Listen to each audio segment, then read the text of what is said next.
Buenas tardes amigos del periódico Hoy.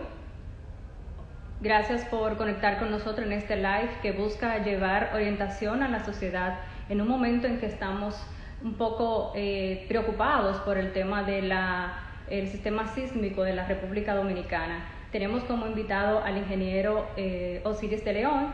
Brevemente estará con nosotros para responder esas inquietudes que nos preocupa a todos los dominicanos. Gracias por conectar, gracias a Saba Queen, Francisco, Janet, gracias. Vamos a seguir esperando un poquito más para que los amigos del periódico Hoy conecten y tener esta conversación con el señor Osiris de León. Recordamos que el vecino país Haití sufrió un sismo de magnitud 7.2 y hasta el momento ha dejado se reportan 1.419 personas fallecidas y más de 6.000 heridas. El ingeniero Osiris de León ha dado declaraciones sobre la situación de República Dominicana y lo vulnerables que somos ante un evento de esta naturaleza. Y él estará con nosotros en breve. Yo creo que ya está conectado, me parece que ya lo vi. A todos ustedes permanezcan con nosotros para que aprendan sobre temas sísmicos en estos minutos y cómo podemos estar prevenidos. Vamos a dar paso entonces al ingeniero Osiris.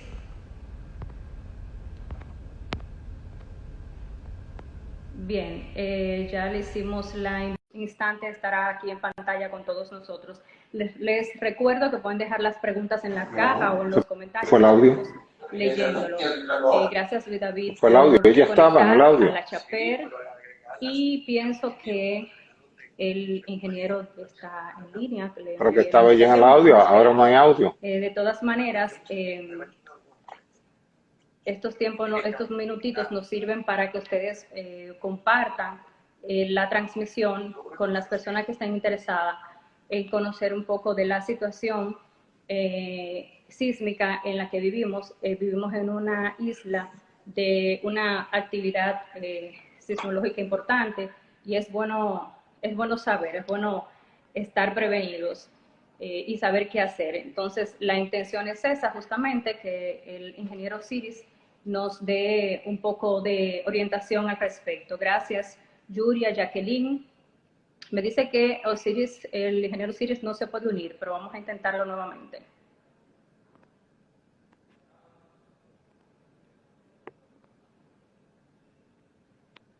El ingeniero Osiris, si está viéndonos, por favor, escriba en los comentarios para que yo ahora. Hola, buenas tardes, ingeniero, ¿cómo le va? Buenas tardes buenas tardes a toda la gente que está conectada contigo en este momento. Contento de estar conversando contigo y con cada uno de ellos. Bien, muchas gracias a usted por permitirnos un momento para aclararle a la población sobre esto que está pasando, que pasó en el vecino país Haití, y también las declaraciones que usted ha dado al respecto de que República Dominicana podría recibir un impacto como el que ya hemos visto en varias ocasiones en Haití. Cuéntenos, por favor. Mira, vamos a comenzar con el tema de las declaraciones. Lo que dije al ser consultado, y así está publicado en el texto de la noticia, es que esa falla ya liberó energía del lado oeste, pero no ha liberado energía en su lado este. Y que por tanto, así dice la noticia, aquí hay suficiente energía elástica acumulada como para que en cualquier momento se produzca un evento sísmico mayor. ¿Qué es un evento sísmico mayor? Un terremoto de magnitud igual o superior a 7.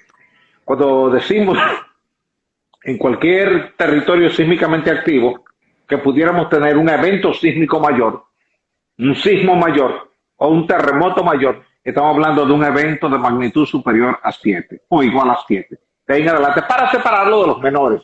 Entonces, eso es lo que le hemos respondido.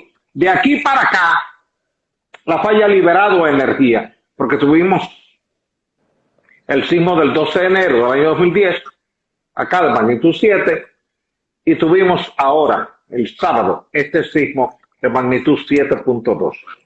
Ya en 1770 habíamos tenido otro sismo de magnitud más o menos 7.1. Quiere decir que esa falla desde 1770 hasta el presente ha provocado 3 grandes terremotos.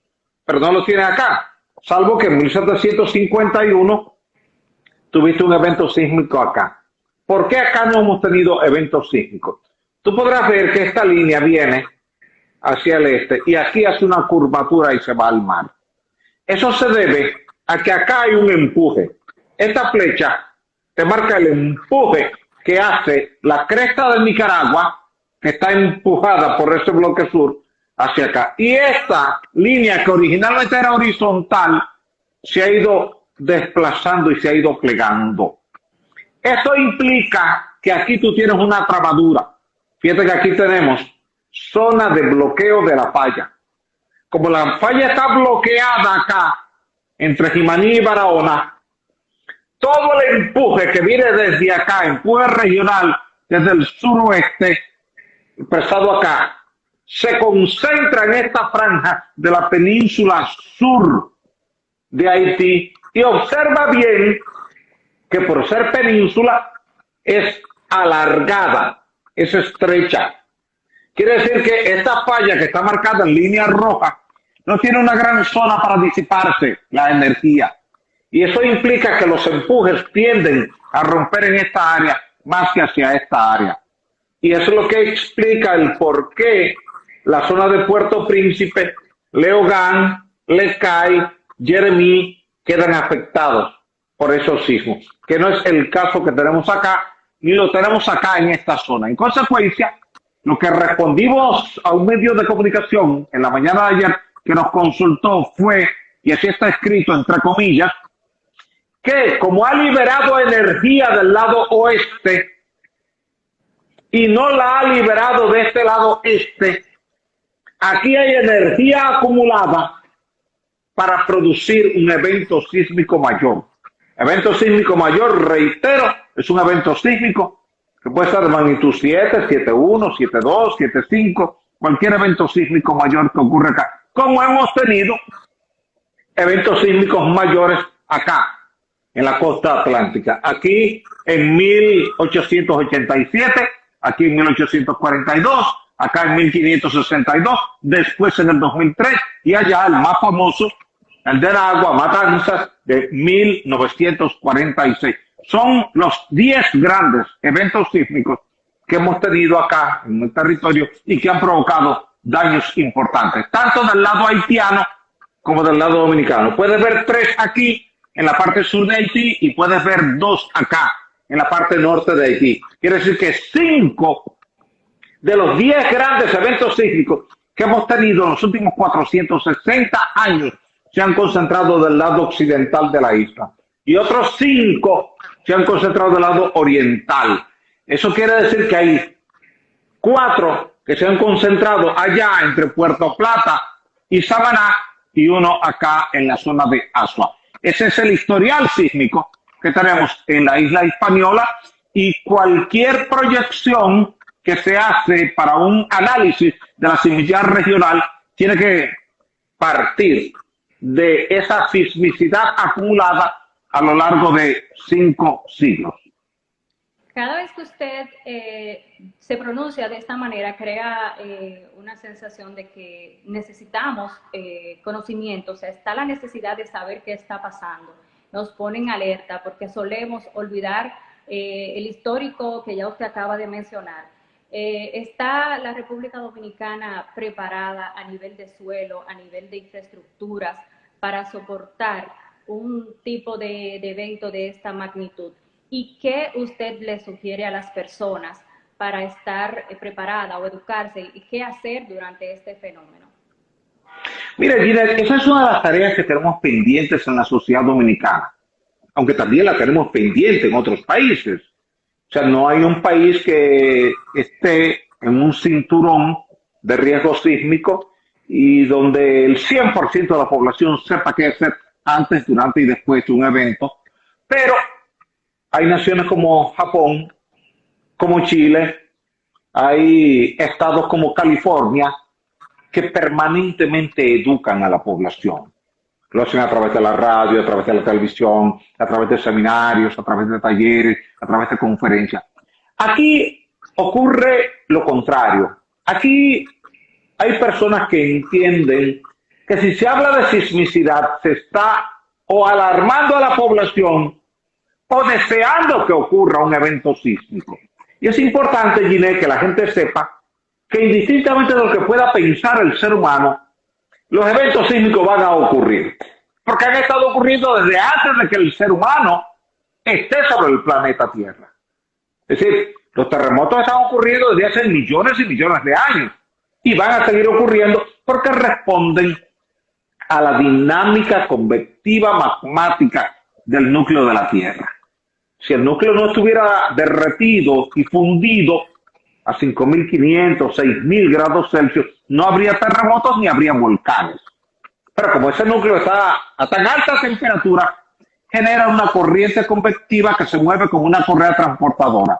Arrastra la capa de la Tierra, que es la corteza terrestre, choca en algunos lugares, se desgarra en otros lugares y en todo caso va acumulando energía elástica. Es como que tú tomes una regla de la escuela, tú comienzas a doblarla y llega un momento que la has doblado tanto que se rompe. Y cuando rompe, ese es el terremoto. Un terremoto es una rotura en la corteza terrestre. Por eso tú tienes esas líneas rojas, que son fallas. Es que la roca rompió ahí a lo largo de millones de años por los empujes que recibe permanentemente por esa dinámica convectiva magmática. Como aquí hay un empuje desde el oeste y desde el suroeste, y hay otro empuje acá, la roca está rompiendo permanentemente. Y cuando la rotura es muy larga, te produce entonces un terremoto. Eso quiere decir que la gente debe familiarizarse con eso y que desde la escuela primaria nosotros debíamos recibir clases de qué son los terremotos, por qué se producen los terremotos, dónde se producen los terremotos, cuáles son las zonas más vulnerables cuando hay un terremoto. Fíjate que tú tienes acá unos colores verdes y amarillos. Los colores verdes se refieren a los sitios de roca. Los colores amarillos se refieren a los sitios de suelo. Eso quiere decir que cuando tú tienes un terremoto, los sitios de peor respuesta son estos sitios amarillos, sitios de suelo. Y los sitios de mejor respuesta son los sitios de roca. Y la gente debe saberlo porque eso te da la opción de tú escoger dónde comprar una casa, dónde alquilar una casa o dónde comprar un solar para tú hacer una casa. Si esa información estuviera desde la escuela primaria, cuando una persona llega a la adultez en su ejercicio profesional y decide conversar con un banco para adquirir una casa, va a preferir siempre un espacio donde haya roca, por lo siguiente. Tú tenías aquí 3 ciudades coloniales importantes. La ciudad de Santo Domingo, la ciudad de Santiago, la ciudad de La Vega. La ciudad de Santiago, que estaba aquí, fue destruida por el terremoto de 1562. Y la ciudad de La Vega, que está aquí, también fue destruida por el terremoto de 1562. Mira que ambas ciudades están en amarillo, ¿de acuerdo? Sin embargo, la ciudad de Santo Domingo, que está aquí en esta área verde, de roca, quedó intacta. Tú conoces la Catedral de Santo Domingo, tú conoces el Alcázar de Colón, tú conoces la iglesia Regina Angelorum, tú conoces la iglesia de las Mercedes, conoces los museos que están en la calle de las Damas. Todo eso está de pie 500 años después porque está sobre roca. Sin embargo, la misma ingeniería, la misma arquitectura, los mismos diseños en Santiago fallaron. No fue la ingeniería, no fue el diseño, fue el suelo. El suelo arcilloso tiene la particularidad que amplifica el espectro sísmico. Si tú te vas hoy a Lecay, acá, te vas a encontrar que todo lo que se cayó está sobre suelo. Arcilla, limo, arena, grava, aluvión en el sentido general. Pero que lo que estaba sobre roca está de pie. Si te vas a Puerto Rico, donde hubo un terremoto en esta misma falla, el 6 de enero del pasado año 2020, te encuentras que todo lo que se cayó en Guánica, en Guayanilla, en Ponce y en Yauco estaba sobre suelo. Si viajas aquí a Puerto Príncipe, donde hubo una destrucción el 12 de enero del año 2010, te vas a encontrar que todo lo que se cayó, el 100% de lo que se cayó, estaba sobre el suelo. Pero que acá del lado sur, todo lo que estaba en roca se quedó de pie. Observa que aquí tú tienes dos colores, un color amarillo, que es la mitad norte de Puerto Príncipe, y un color verde, que es la mitad sur, que es roca. Todo lo que estaba en esta roca de acá se quedó intacto, y ahí está intacto. Gente con casas muy pobres, gente con casas de clase media, gente con casas ricas, indistintamente de la clase social, todo quedó intacto. Y aquí, en la parte del valle, en la llanura, en la arcilla, todo lo que se cayó estaba ahí, indistintamente de que fuera clase alta, clase media o clase baja. En consecuencia, la diferencia aquí fue el tipo de suelo. La diferencia aquí fue el tipo de suelo. La diferencia en Puerto Rico fue el tipo de suelo. La diferencia en Italia, en L'Aquila, fue el tipo de suelo. La diferencia en Nepal fue el tipo de suelo. La diferencia en México, en el Distrito Federal, con el terremoto de septiembre del año 1985, fue el suelo. Lo que estaba en la zona del lago Texcoco, suelo arcilloso blando, colapsó. Pero lo que estaba en la periferia, que es roca, se quedó intacto. Ahí se cumple una máxima que yo le llamo que no es de fe, no es de religión, sino de ingeniería, que está escrita en la Biblia, en el Evangelio de Mateo, que dice que el hombre prudente construye su casa sobre la roca y el hombre insensato construye su casa sobre la arena. Si eso se lo enseñáramos, Ginette, a los niños desde la escuela primaria, no como religión, sino como ingeniería, cuando lleguen a la adultez van a preferir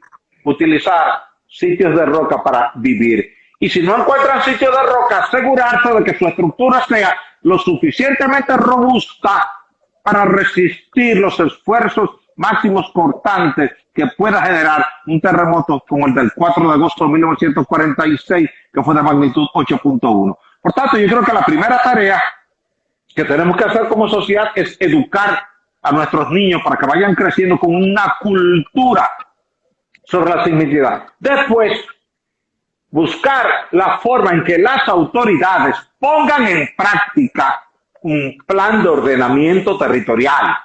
Que la gente sepa que las estructuras sensibles como escuelas, hospitales, iglesias, puentes, alcaldías deben estar preferiblemente sobre roca. Pero si no hay roca, porque reconozco que hay lugares donde no hay roca, entonces utilizar la robustez del conocimiento de la ingeniería sismoresistente para transmitirle robustez a la estructura y que esa estructura, por fuerte que sea el evento sísmico y por fuerte que sea la sacudida, ella resista sin tener daños significativos. Anteriormente se decía que una estructura sismoresistente era aquella que no se caía con el terremoto, aunque después hubiera que desbaratarla. Eso cambió. Mi estructura sismoresistente es aquella que resiste el evento y que puede seguir dando el mismo servicio después del evento. En consecuencia, si tú tienes un hospital, no se acepta que el hospital se caiga con el terremoto, porque el hospital es quien debe recibir a los heridos del terremoto. Ahora en Lecay se cayeron hospitales. Sí. En Ecuador se cayeron los hospitales. Y con el terremoto del 2010 en Haití se cayeron los hospitales. Con el terremoto de Italia se cayeron los hospitales. Con el terremoto de Nepal se cayeron los hospitales. Entonces, tenemos que aprender las señales que nos transmite la naturaleza. Y es que debemos construir con un criterio de sismoresistencia, conociendo primero cuál es la respuesta sísmica del suelo. Medimos la velocidad de propagación de las ondas sísmicas de corte en ese suelo, medimos el periodo de vibración de ese suelo y con esos datos, entonces ahora procedemos a hacer un diseño que responda fielmente a lo que va a ser la peor respuesta que pueda generar ese suelo el día del terremoto. Entonces ya conocido eso, entonces ya es más cómodo para el Estado asignar permanentemente recursos económicos para instrumentación de medición, que tú tengas suficientes acelerómetros bidireccionales acá, tanto en suelo como en roca, que donde quiera que tú tengas una zona limítrofe entre suelo y roca, tú instales un acelerómetro en suelo y un acelerómetro en roca. Y así tú tienes ambas respuestas. Y con eso, entonces, reforzamos los criterios de diseño en nuestros reglamentos de construcción sismoresistente. Tenemos el reglamento R001, pero ese reglamento hay que actualizarlo permanentemente. Chile actualiza permanentemente su reglamento, California lo hace, Japón lo hace, nosotros lo dejamos al tiempo, porque entendemos que eso es como un texto bíblico que no debe ser tocado por nadie. Y no, cada vez que ocurre un evento sísmico mayor en cualquier parte del mundo, lo primero que tenemos que hacer es viajar a ese lugar, ver qué pasó, dónde pasó, por qué pasó, y esa información entonces incluirla en nuestro código, en nuestro reglamento, para que la gente sepa que se está diseñando con un criterio actualizado, porque en sismicidad cada día hay cosas nuevas y esas cosas nuevas hay que incluirlas en los reglamentos. Claro, y sobre todo es importante aclarar que no sabemos cuándo puede ocurrir un evento de esta naturaleza. Entonces las clínicas, hospitales, escuelas concentran una gran cantidad importante de personas, niños, adolescentes, inclusive en las universidades, en el área laboral. Entonces, tener esas previsiones es importantísimo porque va a garantizar que el mayor número de personas esté cuidada, esté resguardada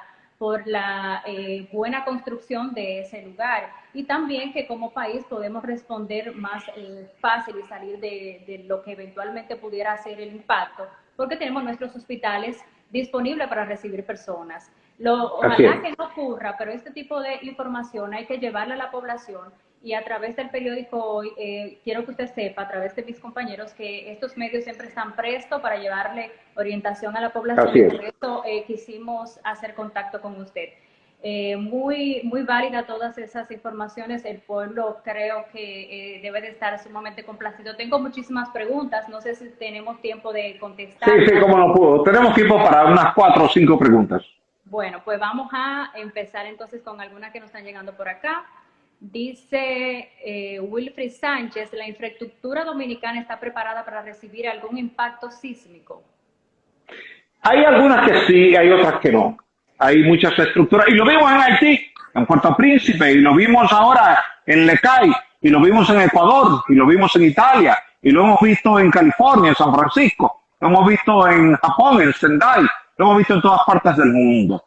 La ingeniería sismoresistente va avanzando cada día, pero la sismología también va avanzando cada día. Es un trabajo en equipo donde los geólogos entendidos en el comportamiento sísmico de los suelos levantan esa información a través de un esquema de medición y la comparten ahora con los ingenieros especialistas en diseño sismoresistente, y ese equipo ayuda a diseñar hospitales, escuelas, iglesias, puentes, carreteras que sean sismoresistentes. Japón, con todo su conocimiento, diseñó un viaducto teóricamente sismoresistente, el viaducto de Hanshin.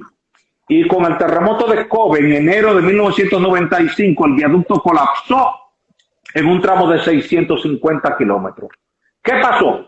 Aunque el diseño estructural respondía a lo que ellos creían que era sismoresistente, utilizaron una aceleración del suelo de 0.4 G. G es el valor de la aceleración de la gravedad, que equivale a 9.81 metros por segundo al cuadrado.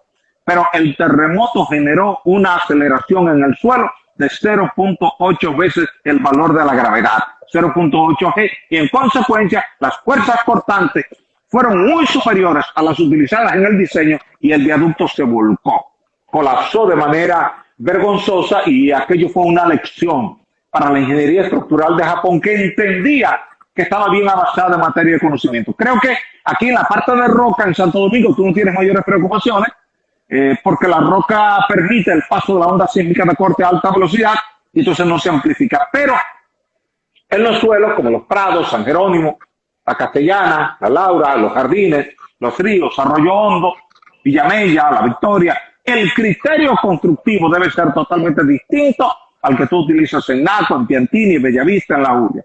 Diseñar sobre roca y sobre suelo son dos cosas total y absolutamente distintas desde el punto de vista de la sismogeotecnia. A propósito de lo que usted los sectores que acaba de mencionar, Víctor Men dice, ¿cuáles son los sectores que serían más afectados en el Gran Santo Domingo por el tipo de suelo? Ya usted prácticamente ya lo mencioné. Eso, o sea que como el live va a estar disponible, lo puedes volver a poner, Víctor, para que te enteres. Entonces vamos a seguir con una pregunta más. Esta es muy importante a propósito de que la ciudad ha crecido verticalmente, tenemos edificios sumamente grandes. Dice Wilfrid Sánchez, con relación a la capital, ¿la construcción de grandes edificaciones representa peligro? No, realmente no. La plataforma de roca caliza coralina emergida del fondo oceánico en los últimos 300.000 años y sobre la cual se cimenta la ciudad de Santo Domingo es roca de buena calidad. Esa roca es dura, es rígida. Tú la ves en la 27 de febrero, la ves en la avenida Bolívar, la ves en la avenida Alma Mater, la ves en la avenida José Contreras. Ahí cuando tú bajas del mirador a José Contreras, la roca es resistente, es buena. Tiene alta capacidad de carga. En el peor de los casos te soporta 40 kilogramos por centímetro cuadrado, que son 400 toneladas por cada metro cuadrado. Quiere decir que la roca es buena y sísmicamente responde bien, y la mejor prueba de ello es la ciudad colonial, que está ahí de pie después de haber soportado 10 grandes terremotos. Y con un método de construcción rudimentario en comparación. Rudimentario, eso es mampostería, pura mampostería clásica de la Edad Media, cortar bloques de roca caliza, poner bloques sobre el bloque, pegado con argamasa, que era una mezcla de cal, arena y agua de mar. Ahí no hay varillas, ahí no hay cemento de alta resistencia, ahí no hay un código de construcción sismoresistente, ahí no hay nada, porque cuando se construyó por parte de Obando, que empezó a construir en 1504, ellos no tenían idea de que aquí ocurrían terremotos. Se enteraron en 1562, es decir, prácticamente 58 años después de haber iniciado la ciudad, cuando ocurrió el terremoto que destruyó Santiago y a La Vega. Hasta ese momento yo no sabía que aquí ocurrían terremotos devastadores. Claro. Usted sabe que en nuestros barrios se acostumbra a darle la parte de encima de las casas a la familia para que construyan, sin haber hecho un estudio sobre el suelo. Así es. ¿Qué le podemos decir a esas familias que entendemos, obviamente, las razones por las cuales aprovechan ese espacio, pero las consecuencias de no hacer un estudio previo para sus vidas? Mira, la seguridad de ellos y de sus hijos depende de ese estudio. Ustedes han visto muchas veces que cuando hay un sismo o cuando llueve mucho y el terreno se ablanda, hay derrumbes. Siempre tú tienes que estudiar dónde tú vas a cimentar tu hogar, porque ahí es donde tú vas a vivir con tu familia por décadas. En consecuencia, tienes que asegurarte, antes de poner el primer bloque, qué tipo de suelo tú tienes ahí y cuál es el espesor de ese suelo. Si tú tienes arcilla, si tienes limo, si tienes arena, si tienes grava, si tienes caliche o si tienes roca. Muchas veces se comete el error por desconocimiento de cimentar sobre una capa de 1 metro de arcilla, o 1,5 metros de arcilla, o 2 metros de arcilla, y justo debajo está la roca. Si tú sabes que la roca está a 1 metro o a 2 metros, quita esa arcilla de ahí, lava ese piso y cimenta sobre esa roca. He visto aquí errores que se cometen de buena fe, pero errores al fin. Que para nivelar un terreno que es rocoso, le echan arcilla, la compactan y entonces nivelan y ahí construyen. Y luego comienzan los asentamientos del edificio o de la casa, el agrietamiento, y cuando hay un terremoto viene la mala respuesta. Siempre lo más recomendable es cimentar sobre roca. Y si usted tiene obligatoriamente que cimentar sobre el suelo, usted quita el suelo malo. Hay un método muy sencillo, hasta rudimentario. No es técnico, no es ingenieril. Pero usted lo puede usar donde usted necesita tomar una decisión rápida y usted no tiene una perforadora para hacer un ensayo de penetración estándar, lo que llamamos un SPT, Standard Penetration Test. Usted toma una varilla puntiaguda y usted la clava en el suelo con fuerza a ver qué tan profundo ella penetra. Si mientras ella está penetrando es porque el suelo está blando. Cuando el suelo está ya firme, está rígido, está duro, ya ella deja de penetrar. Entonces, esa parte que está blanda, usted se va a la orilla del río Sama y usted pone la amarilla y a veces usted ve que sin usted hacerle esfuerzo ya se hunde por peso propio. Eso le dice que es una ciénaga, que es un pantano. Ahí usted no debe construir. Entonces, la gente debe chequear primero qué tan blando o qué tan duro es ese suelo para fines constructivos. Porque los terremotos se amplifican en los suelos blandos. Las lluvias hacen más daño cuando hay suelos blandos. Claro. La erosión socava más fácil cuando es un suelo blando. Usted no ha visto nunca que el farallón del Mirador del Sur se haya derrumbado con una lluvia porque es roca, o con un temblor de tierra que haya fallado. No, porque es roca. Entonces, si estamos obligados a construir en suelo, porque ese fue el solar que heredamos de nuestros padres o abuelos, o era el único que podíamos comprar, o hemos crecido en esa comunidad y no nos queremos ir de esa comunidad, entonces evaluemos qué tan blando es el suelo, veamos hasta qué profundidad llega el suelo blando, cortemos ese suelo blando y luego colocamos la zapata en la parte más firme y ya tenemos una vivienda que está cimentada en un terreno firme. No hay asentamiento, no hay, por tanto, muchos agrietamientos y el día que hay un terremoto responde mejor. Porque mientras más blando es el suelo, más se amplifica la onda sísmica al atravesar ese suelo blando. Ojalá que a las personas que tengan en esta situación que puedan tomar esas previsiones, porque de esto depende la vida suya y la de su familia. Aquí dice Malawi, ¿cuáles hospitales tienen aisladores sísmicos? ¿Usted tiene ese dato? Solamente hay un hospital actualmente que se le ha puesto aislamiento sísmico, que es el Toribio Bencosme de San Francisco de Macorís, el nuevo hospital. Después los demás no tienen uno. Sí se hizo una intervención en el Hospital Regional José María Cabral Ibáez, que tenía muchas columnas muy esbeltas, es decir, estrechas y altas, que evidenciaban vulnerabilidad sísmica para el tipo de suelo arcilloso de mala respuesta sísmica que es Santiago. Entonces se decidió convertir esas columnas en muros de cortante. Entonces se colocó una red de varillas, se soldó de una columna y de la otra columna, luego se vació un muro de hormigón armado ahí y ahora eso es un muro rígido que en lugar de que sea la columna que tenga que asumir el esfuerzo cortante el día que haya un evento sísmico, es el muro. Los muros responden mejor a las fuerzas cortantes que las columnas. Las columnas son elementos estructurales que están diseñados para transmitir carga vertical. Desde arriba, desde la losa de entrepiso y los niveles superiores hasta la zapata. Pero no están diseñadas para soportar carga cortante. Ahora, si usted pone un muro acá uniendo columna y columna, ahora ese muro sí absorbe el esfuerzo cortante y ahora la estructura resiste, se comporta bien. Por tanto, los hospitales no deben tener columnas aisladas, sino que deben tener muros de cortante cuando están levantados sobre suelo flexible como arcilla, limo, arena, grava, aluviones o caliche. Si está sobre roca, entonces ya no hay mayor preocupación. Se recomendaron aisladores sísmicos también para el hospital de Nisibón y para el hospital de Dajabón, pero hay que esperar a ver si esa decisión es aceptada y se continúa en esa dirección o si se hace un diseño tradicional. Va a tomar un tiempo para que la sociedad dominicana y las autoridades dominicanas asuman el tema de los aisladores sísmicos, porque todavía se lo ven como muy lejano hacia Japón, muy lejano hacia Chile, muy lejano hacia Perú, muy lejano hacia California, donde sí es obligatorio hoy día que todo hospital lleve aislamiento sísmico. En Japón usted no puede construir ningún hospital nuevo si no lleva aislamiento sísmico. En Chile, por normativa, ya todos los hospitales tienen que llevar aislamiento sísmico. En Perú se está haciendo lo mismo, todo hospital llevar aislamiento sísmico. Y en California se está haciendo lo mismo. Y eso está extendido a los puentes, está extendido a las oficinas importantes de la administración pública y se está trabajando para que eso también se extienda a las escuelas. Esperamos, la verdad, es un tema muy preocupante y sí, tenemos fe en que los hospitales y escuelas tengan este tipo de sistema para garantizar la vida de la gente.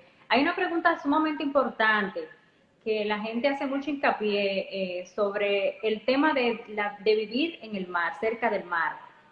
Pregunta Nancy, ¿cómo se puede ¿cómo se puede vivir cerca del mar? ¿O cómo se pudiera construir cerca del mar? Más o menos esa es la pregunta de Nancy. Ok. Mira, una buena pregunta. Tú puedes vivir aquí en el malecón, frente al mar, sin un riesgo de tsunami, si tú vives en un tercer piso, cuarto piso, quinto piso. O si vives de la José Contreras hacia arriba. Tú vives al nivel de la terraza del Mirador. Por ejemplo, un tsunami nunca te va a llegar al 27 de febrero. Y tú estás relativamente cerca del mar. Ahora, si tú quieres vivir en el malecón, justo frente al mar, todo lo importante es que tú compres un apartamento alto, del tercer piso hacia arriba, porque tú tienes normalmente 10 metros entre el nivel del mar y la calle, en algunos lugares, pero en otros tienes menos, como en la zona de Guidia. Entonces, tú tienes que asegurarte de que en el peor escenario, considerando un evento sísmico mayor que pueda tener epicentro, por ejemplo en Venezuela, un terremoto que pueda producir 6 de magnitud 8, 8.5 y que genere un tsunami y la ola viaje desde allá hacia acá, que a ti te dé tiempo de protegerte. Entonces siempre debes estar por encima de la cota 20 metros sobre el nivel medio del mar. Nunca subestimar. El fallo de Japón con la planta nuclear de Fukushima en el terremoto de Sendai, el 11 de marzo del año 2011, fue que ellos calcularon que un muro de 5 metros de altura era suficiente para contener un tsunami. Y el tsunami alcanzó 10 metros de altura, pasó por encima del muro, entró a la planta nuclear, dañó las bombas de agua, se sobrecalentaron los reactores y vino la tragedia, no solamente energética, sino nuclear, el daño a la salud que genera la radiación nuclear en toda esa zona, a las aguas superficiales y subterráneas, al aire. Me tocó ir a una reunión a la OIEA, que es la Organización Internacional de Energía Atómica, donde se está trabajando con nuevos modelos para evitar que eso que ocurrió en Fukushima se repita. Lo que quiere decir que tú siempre tienes que considerar el peor escenario. Y el peor escenario es lo peor de lo peor de lo peor que pueda ocurrir. Pudiera aparentar tremendista, pero la seguridad manda eso, que tú pienses en el peor escenario. Por tanto, el peor escenario es que un tsunami ahí en el malecón pueda subirte 12, 15, 18 metros. Por tanto, si tú estás en un tercer piso o en el techo de una casa de 2 niveles, tú estás seguro. No, y sobre todo que el poder de la naturaleza no lo podemos subestimar. Nunca sabemos hasta qué nivel pudiera llegar. Vamos a responder 2 preguntas más. Esta la voy a hacer porque esa persona la ha hecho varias veces. Dionis pregunta, ¿qué opina usted del HAARP? Sería HAARP. Sí. El HAARP es el sistema de aurora boreal de alta frecuencia. Es un sistema de antenas que está hace mucho tiempo instalado en Alaska para monitorear la ionosfera.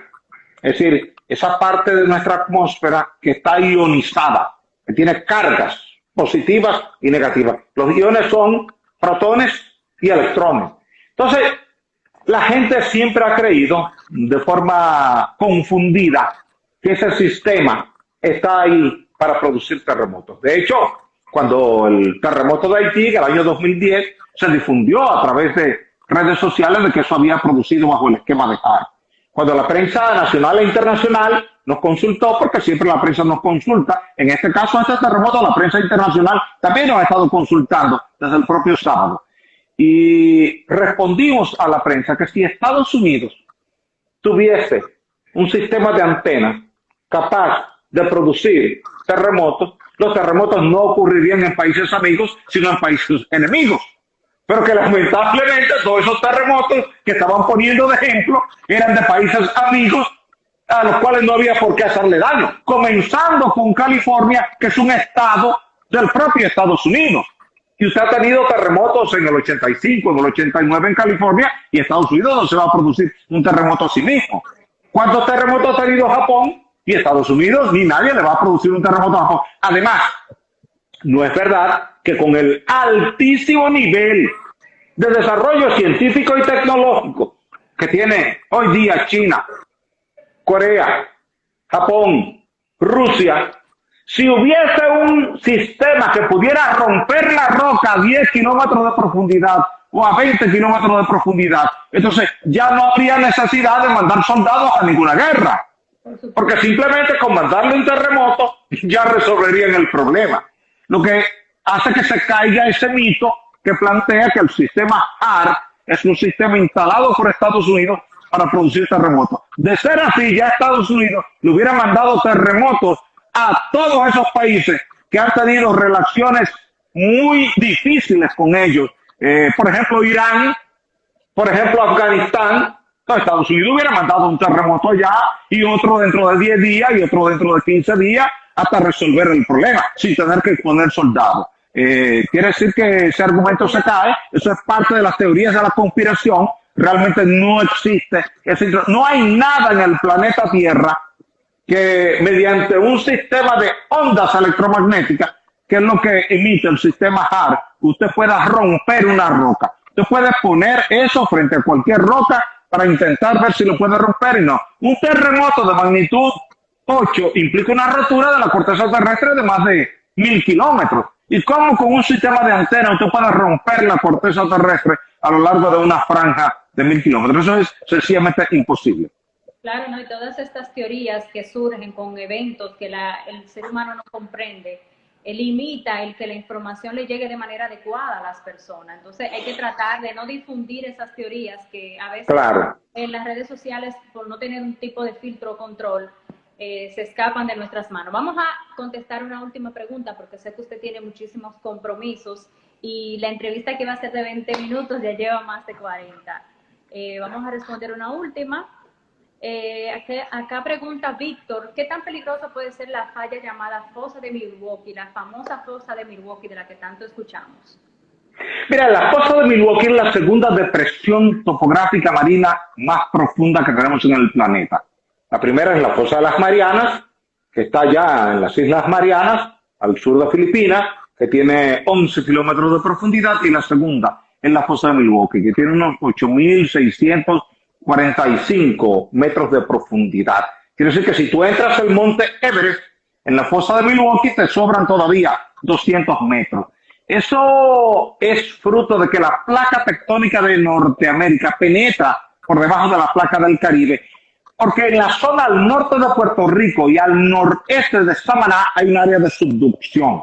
La placa entra por debajo, como cuando tú entras una hoja de papel por debajo de la puerta.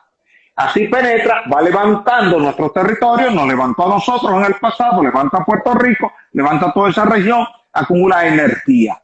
Pero desde que todos éramos niños, oíamos la fábula de la calle que planteaba que nuestra isla se iba a hundir en la Fosa de Milwaukee por la profundidad que tiene y porque cualquiera de estos territorios, si tú fueras a hacer un ejercicio topográfico y lo cortara, lo pudieras entrar ahí y se hundiría. La realidad es que eso es simplemente un hoyo que tú tienes en el mar. Si tú hicieras un ejercicio de ciencia ficción y con una bomba de agua succionara todo el mar y lo secara, simplemente te quedaría un hoyo ahí. Pero eso no implica ni que Puerto Rico se va a hundir ahí, ni que la República Dominicana se va a hundir ahí, ni que ninguna otra de las islas cercanas que tenemos ahí, como el Banco de la Plata, se va a hundir ahí. ¿Por qué? Porque simplemente eso es una depresión topográfica. Eso es como que tú vengas bajando de Constanza para La Vega. Tú vienes en una bajada. Allá abajo en La Vega, imagínate el hoyo, y allá arriba en la montaña. Entonces imagínate que República Dominicana está allá arriba en Constanza, en Valle Nuevo. Y imagínate entonces que el hoyo, el fondo de la Fosa de Milwaukee es el pueblo de La Vega. No hay manera de que Constanza se vaya a hundir en La Vega. No se va a derrumbar porque es roca. Entonces tú puedes tener un pequeño derrumbe de un bloque de 10 toneladas, 20 toneladas, 50 toneladas, 100 toneladas, 500 toneladas, pero no que todo el macizo se vaya a hundir, porque eso no existe en el planeta Tierra. No hay ninguna isla que se haya hundido súbitamente en una fosa. Eso no existe. Eso es simplemente una depresión topográfica bastante profunda, y como alguien comenzó a decir desde que el buque SS Milwaukee descubrió su profundidad, si eso es tan profundo que se puede hundir esta isla y sobre espacio, la gente pensó que era que se podía hundir. Realmente no tiene nada que ver una cosa con la otra. Este territorio nunca se va a hundir en la Fosa de Milwaukee.